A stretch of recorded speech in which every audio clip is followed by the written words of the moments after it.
আসসালামু আলাইকুম। আশা করি ভালো আছেন সবাই। আমিও ভালো আছি আলহামদুলিল্লাহ।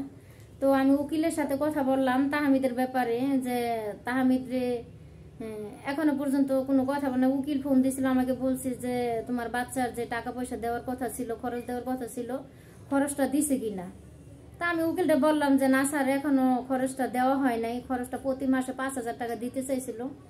5,000 দূরে থাক, ফোনই ধরতেছে না।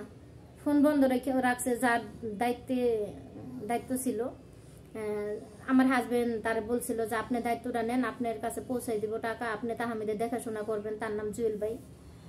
তো উনি এখন পর্যন্ত ফোন ধরতেছে না। আমি জানি না যে কি হয়েছে ওনাদের ভিতরে। তো উকিল বললো যে সমস্যা নাই, মামলা আবার কইরা দিব।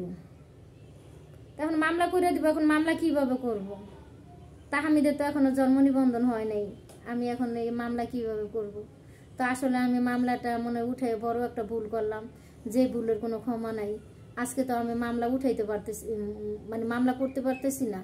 এখন উকিল বলছে তুমি জন্ম নিবন্ধন নিয়ে আসো, বাচ্চা না আমি মামলা করে দিব আবার।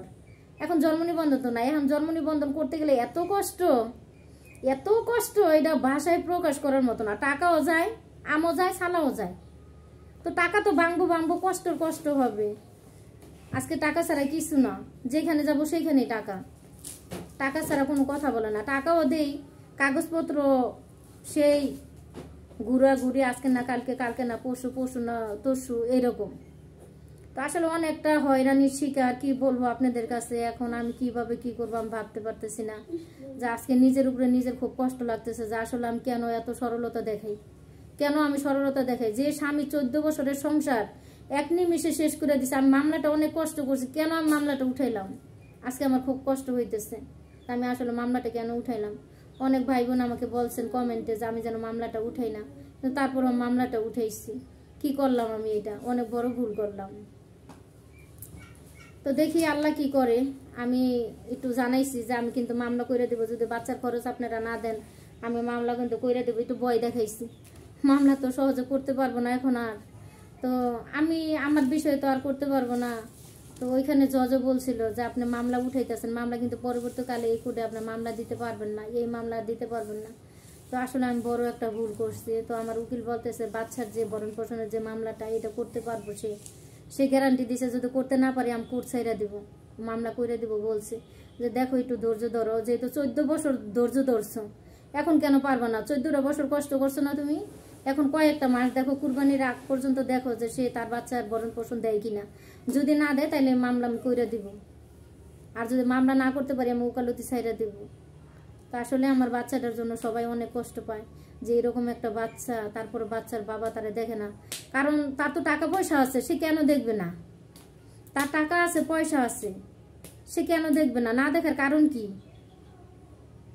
একটা সন্তান, সে তার বাবা হারাইছে, বাবার ভালোবাসা পায় না। আজকে তিলে তিলে এই যে বাচ্চা এত বড় হয়েছে, 8 বছর শেষ হয়েছে, 9 বছর চলতেছে। তাহলে এই বাচ্চাটা আপনারা কি মনে করেন যে এই বাচ্চাটা কি তার বাবার টাকার অধিকার পায় না? তার বাবার কাছে সে 4টা ডাল ভাত খাওয়ার টাকা পায় না? কি বলবো, দুঃখের বিষয়। আসলে বলার কিছু নাই। আজ আমি বড় ক্লান্ত মন নিয়ে আমি আপনাদের সাথে কথা বলি। তো আপনারা অবশ্যই কমেন্টে বলবেন যে আমার স্বামী যা করতেছে আমার সাথে, সে কি ভালো কিছু করতেছে? সে কি ভালো কিছু করতেছে? সে পরকীয়া করছে, আমি মাইনা নিছি। সে আমারে রেখে বিয়ে করছে, তাও মাইনা নিছি আমি। আমার অপরাধ কোথায়? আমি তো এই যে তিলে তিলে 14টা বছর শেষ হয়ে গেছে, আমি তো তারা ভুলতে পারি নাই, আজও তারা ভুলতে পারি নাই আমি। সে কেন আমার বারবার এত কষ্ট দেয়? আমার কষ্ট আমি নিয়তির কাছে মাইনা নিছি, কিন্তু আমার সন্তান নিষ্পাপ সন্তান। আমার তাহমিদ কি ভুল করছে ওনার কাছে যে উনি আমার তাহমিদের এত কষ্ট দিতেছে? কেন কষ্ট দিতেছে? সে মানবতার চোখে দেখুক, তার জন্য আল্লাহ দয়া দেয়। আমি তার অভিশাপ করি না কখনোই। আল্লাহরে বলবো যে আল্লাহ তার ভিতরে আপনি একটু ইমান দেন, সে যেন তার বাচ্চাটারে ভালোবাসে। আমি আর কিচ্ছু চাই না, আমি ভালোবাসা চাই না। আমার ভালোবাসার প্রয়োজন নাই। ভালোবাসা পুইরা গেছে, ভালোবাসা মইরা গেছে, আর ভালোবাসা চাই না আমি। আমি চাই সে আমার বাচ্চারে ভালোবাসুক, সে বাচ্চা জন্ম দিছে, বাচ্চার কর্ম করব, এইটাই আমি চাই। তো ভালো থাকবেন সবাই, সুস্থ থাকবেন। আল্লাহ হাফিজ।